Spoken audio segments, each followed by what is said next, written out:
আসসালামু আলাইকুম। সংবাদে আপনাদের সবাইকে স্বাগত জানাচ্ছি। আমি ফিরোজ তোহা। শুরুতেই সংবাদ শিরোনাম। বাংলাদেশের সর্বশেষ গুরুত্বপূর্ণ আপডেট সংবাদে আপনাকে স্বাগত। শুরুতেই সংবাদ শিরোনাম, পরে বিস্তারিত। প্রথমেই জানাবো, সেনাবাহিনী রাজনীতিতে নাক গলাতে পারবে না বললেন প্রধান উপদেষ্টার বিশেষ সহকারী। সেনাবাহিনী রাজনীতিতে নাক গলাতে পারবে না বলে মন্তব্য করেছেন ডাক, টেলিযোগাযোগ ও তথ্য প্রযুক্তি মন্ত্রণালয়ের দায়িত্বপ্রাপ্ত প্রধান উপদেষ্টার বিশেষ সহকারী ফয়েজ আহমেদ তৈয়ব। তিনি বলেছেন, আজকের দুনিয়ায় কোনো সভ্য দেশে সেনাবাহিনী রাজনীতি করে না। আজ নিজের ভেরিফাইড ফেসবুক আইডিতে স্টার্ট আছে এসব কথা বলেন তিনি। ফয়েজ তৈয়ব বলেছেন, সেনাবাহিনীকে প্রাপ্য সম্মান দেখাতে হবে, আস্থায় রাখতে হবে, তবে এই প্রশ্নে হুট করে কিছু করা যাবে না, হঠকারী কিছু করা যাবে না। তেমনি ইনক্লুসিভসের নামে আওয়ামী লীগের পুনর্বাসনও করা যাবে না। এ সময় তিনি বলেছেন, সেনাবাহিনী প্রধান ডিসেম্বরের মধ্যে নির্বাচন চেয়ে যে বক্তব্য দিচ্ছেন তা তার এখতিয়ার লঙ্ঘন করে। জুরিডিকশনাল কারেকশন তিনি রক্ষা করতে পারেননি বলেও মন্তব্য করেন তিনি। জানাবো, দুর্বল হয়ে পড়েছে ইরান বিরোধী মার্কিন জোট। ইরানের বিরুদ্ধে যে জোট গঠন করেছিল মার্কিন যুক্তরাষ্ট্র, ওই জোটের মাধ্যমে ইরানের পারমাণবিক কর্মসূচি থেকে ইরানকে নিষ্ক্রিয় করতে চেয়েছিল ইহুদি এবং যুক্তরাষ্ট্র, কিন্তু তাদের সেই চক্রান্ত নস্যাৎ হয়ে গেছে। ইরানের পরমাণু চুক্তির বিরোধীদের অবস্থান এখন দুর্বল হয়ে পড়েছে। যুক্তরাষ্ট্রের প্রভাবশালী গণমাধ্যম কুইন্স ইনস্টিটিউট বিষয়টি স্বীকার করেছে। এরপর জানাবো, ইসরায়েলের বেন গুরিয়ন আন্তর্জাতিক বিমানবন্দর গুড়িয়ে দিল হুতি যোদ্ধারা। ইয়েমেনের হুতি বিদ্রোহীরা আজ ইসরায়েলের উপর দুটি জোড়া বোমা হামলা চালিয়েছে। এর মধ্য দিয়ে ওই ব্যালিস্টিক হামলার ফলে ইসরায়েলের আন্তর্জাতিক বিমানবন্দর বেন গুরিয়ন বিমানবন্দরে ব্যাপক হারে আঘাত হানতে সক্ষম হয়। জানাবো, ব্রিটেন, কানাডা ও ফ্রান্সের বিরুদ্ধে হামাসের পক্ষ নেওয়ার অভিযোগ নেতানিয়াহুর। ব্রিটেনের প্রধানমন্ত্রী কেয়ার স্টারমার ও অন্য নেতারা ফিলিস্তিনি প্রতিরোধ আন্দোলন হামাসের পক্ষ নিচ্ছেন বলে অভিযোগ তুলেছে ইসরায়েলের প্রধানমন্ত্রী বেঞ্জামিন নেতানিয়াহু। ওয়াশিংটন ডিসিতে ইসরায়েলি দূতাবাসের কর্মীদের উপর হামলার প্রতিক্রিয়ায় এক ভিডিও প্রকাশ করে এই অভিযোগ করেন তিনি। খবর বিবিসির। এবারে জানাবো, গাজাবাসীদের প্রতি ইসরায়েলকে দয়া দেখানোর আহ্বান বিশ্ব স্বাস্থ্য সংস্থার। গাজা যুদ্ধে ইসরায়েলকে দয়া দেখানোর আহ্বান জানিয়েছে বিশ্ব স্বাস্থ্য সংস্থা ডব্লিউএইচওর প্রধান তেদ্রোস আধানম গেব্রেসুস। তার মতে, ইসরায়েল নিজেদের স্বার্থেই শান্তি প্রতিষ্ঠা করা জরুরি। আজ ডব্লিউএইচওর বার্ষিক অধিবেশনে সব কথা বলেছেন তেদ্রোস আধানম গেব্রেসুস। বক্তৃতায় ডব্লিউএইচওর প্রধান আরও বলেছেন, এই যুদ্ধে ইসরায়েলকেই ক্ষতিগ্রস্ত করছে এবং এর কোনো স্থায়ী সমাধান আসবে না। প্রিয় দর্শক, এতক্ষণ শুনছিলেন সংবাদ শিরোনাম, এবারে বিস্তারিত। তবে তার আগে বন্ধুরা, অনুরোধ থাকবে এই সংবাদটিতে একটি লাইক দিন। এই চ্যানেলে আপনি নতুন হয়ে থাকলে আমাদের সংবাদটি দেখতে দেখতে চ্যানেলটি সাবস্ক্রাইব করে রাখুন। কমেন্ট করে বন্ধুরা আপনার মূল্যবান মতামত জানিয়ে দিন আপনি বিশ্বের কোন দেশ থেকে বা বাংলাদেশের কোন স্থান থেকে আমাদের সংবাদটি দেখছেন এবং শুনছেন। আর বন্ধুরা, গাজা যুদ্ধে আপনি যদি নিরীহ ফিলিস্তিনিদের ভালোবেসে থাকেন, কমেন্টে ইয়েস লিখে বিশ্ববাসীকে জানিয়ে দিন। সংবাদটি আপনার সোশ্যাল মিডিয়া ফেসবুকে শেয়ার করে বন্ধুদের দেখার সুযোগ করে দিন। এবারে বিস্তারিত।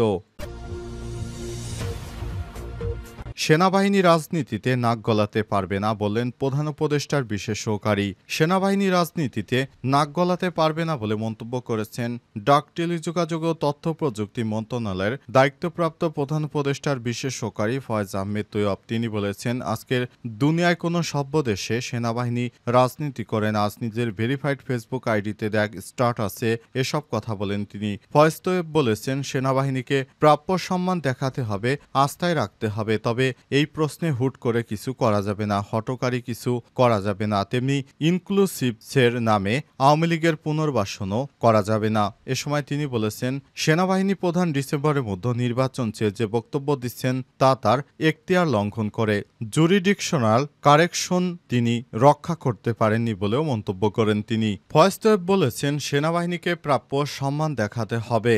স্টার্টাসে তিনি স্পষ্ট করে বলেছেন, প্রধান উপদেষ্টা ডক্টর মোহাম্মদ ইউনূস পদত্যাগ করেছেন না, তার ক্ষমতার দরকার নেই, কিন্তু বাংলাদেশে শান্তিপূর্ণ গণতান্ত্রিক সহাবস্থানের জন্য অন্তর্বর্তীকালীন সরকারের প্রধান উপদেষ্টা অধ্যাপক ডক্টর মোহাম্মদ ইউনূসের প্রয়োজন আছে। সুতরাং তাকে প্রয়োজন আছে বিধায় তিনি বাংলাদেশে থাকবেন, তিনি পদত্যাগ করবেন না। তাকে আমরা পদত্যাগ করতে দেব না, কারণ অন্তর্বর্তীকালীন সরকার দায়িত্ব গ্রহণের পর অনেকগুলো চ্যালেঞ্জ সামনে এসেছিল। সেই চ্যালেঞ্জগুলো মোকাবেলা করে বর্তমান একটি পর্যায় রাষ্ট্রকে নিয়ে আসার পর কোনো একক রাজনৈতিক দলের কারণে অন্তর্বর্তীকালীন সরকার পদত্যাগ করুক, সে বিষয়টি আমরা মেনে নেব না। অন্তর্বর্তীকালীন সরকারের পক্ষ থেকে বারবার যে পদত্যাগের বিষয়টি সামনে আসছে, এ নিয়ে তোলপাড় সৃষ্টি হয়েছে গোটা দেশ জুড়ে। এরপরই অন্তর্বর্তীকালীন সরকারের প্রধান উপদেষ্টার পদত্যাগের বিষয়টি গতকাল সামনে আসে। বিশেষ করে অন্তর্বর্তীকালীন সরকারের উপদেষ্টার পরিষদ থেকে বিএনপি ৩ জন উপদেষ্টাকে পদত্যাগে বাধ্য করাতে চায়। এছাড়াও ঢাকার দক্ষিণ সিটি কর্পোরেশন পুরো অচল করে রেখেছে গত এক সপ্তাহ ধরে বিএনপি। এরই ধারাবাহিকতায় সরকার এবার যেন তেন নির্বাচন দিতে চান না, কিন্তু নির্বাচনের সঠিক পরিবেশ বিএনপি সৃষ্টি করতে দেয়নি। এজন্য একরকম হতাশ হয়ে তিনি পদত্যাগের সিদ্ধান্ত নিয়েছেন।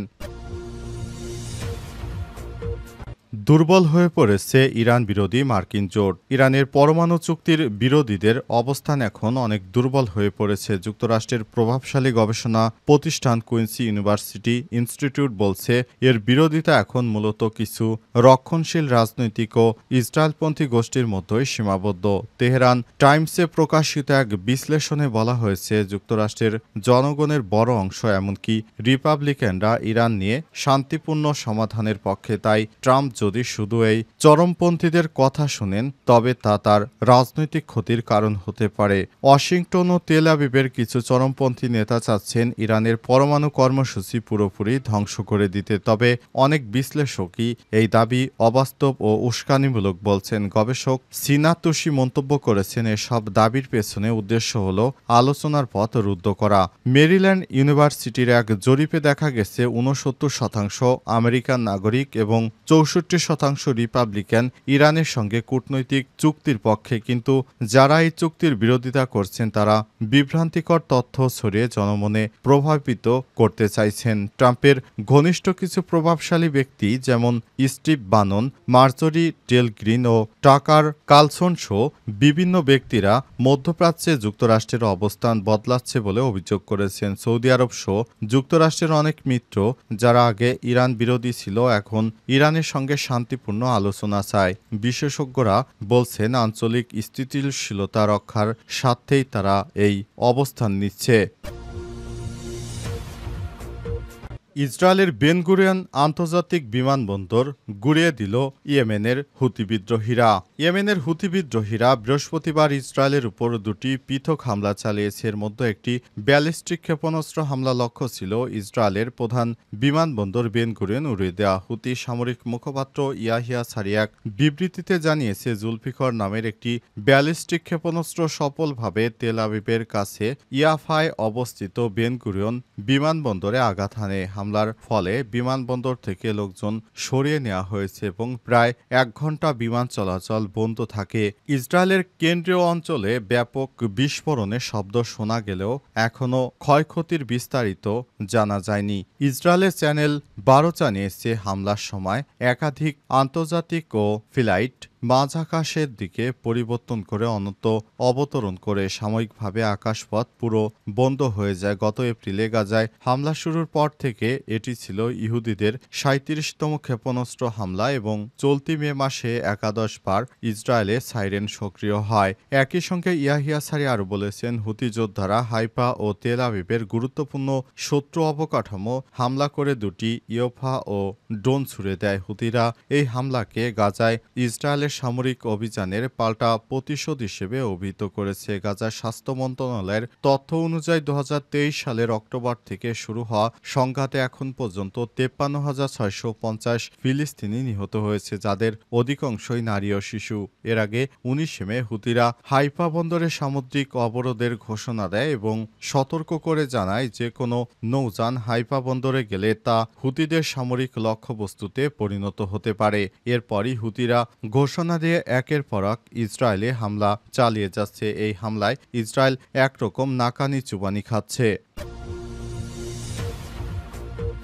ব্রিটেন, কানাডা এবং ফ্রান্সের বিরুদ্ধে হামাসের পক্ষ নেয়ার অভিযোগ নেতানিয়াহুর। ব্রিটিশ প্রধানমন্ত্রী কিয়ার স্টারমার ও অন্যান্য নেতারা ফিলিস্তিনি প্রতিরোধ আন্দোলন হামাসের পক্ষ নিচ্ছেন বলে অভিযোগ তুলেছে ইসরায়েলের প্রধানমন্ত্রী বেঞ্জামিন নেতানিয়াহু। ওয়াশিংটন ডিসিতে ইসরায়েলি দূতাবাসের কর্মীদের উপর হামলার প্রতিক্রিয়ায় এক্সে এক ভিডিও প্রকাশ করে এই অভিযোগ করেছেন তিনি। খবর বিবিসির। সাম্প্রতিক গাজা উপত্যকায় নতুন করে শুরু হওয়া হামলা বন্ধের আহ্বান জানায় যুক্তরাজ্য। ফ্রান্স ও কানাডা হামলা বন্ধে উপত্যকাটি থেকে অবরোধ প্রত্যাহার না করলে ইসরায়েলের উপর নিষেধাজ্ঞার হুমকি দেয় তারা। ইউরোপীয় দেশগুলোর এই হামলার প্রতিবাদে ইসরায়েলের প্রধানমন্ত্রী বেঞ্জামিন নেতানিয়াহু বলেছেন, স্যার কিয়ার স্টারমার এবং অন্যান্য নেতারা কার্যকরভাবে বলেছেন তারা হামাসকে ক্ষমতায় রাখতে চান। তিনি ব্রিটিশ, ফরাসি এবং কানাডিয়ান নেতাদের গণহত্যাকারী, ধর্ষক ও শিশু হত্যাকারী এবং অপহরণকারীদের পক্ষ নেয়ারও অভিযোগ করেছেন। সামাজিক যোগাযোগ মাধ্যম টুইটারে এক পোস্টে ওই ভিডিওতে নেতানিয়াহু বলেছেন, sir Keir Starmer, Emmanuel Macron এবং মার্ক কার্নি চান ইসরায়েল ফিরে আসুক এবং মেনে নিক যে হামাস গণহত্যাকারী বাহিনী টিকে থাকবে। নেতানিয়াহু বলেছেন, হামাস ইসরায়েলকে ধ্বংস করতে এবং ইহুদি জনগণকে নির্মূল করতে চায়। আমি কখনোই বুঝতে পারিনি এই সহজ সত্যটি কিভাবে ফ্রান্স, ব্রিটেন এবং কানাডা এবং অন্যান্য দেশের নেতারা এড়িয়ে যান। তিনি আরো বলেন, ম্যাক্রো, প্রধানমন্ত্রী কার্নি এবং প্রধানমন্ত্রী স্টারমারকে বলছি, যখন গণহত্যাকারী, ধর্ষক ও শিশু হত্যাকারী এবং অপহরণকারীরা আপনাদের ধন্যবাদ জানায়, তখন আপনি ন্যায় বিচারের ভুল দিকে আছেন, আপনি মানবতার ভুল দিকে আছেন এবং ইতিহাসের ভুল দিকে আছেন।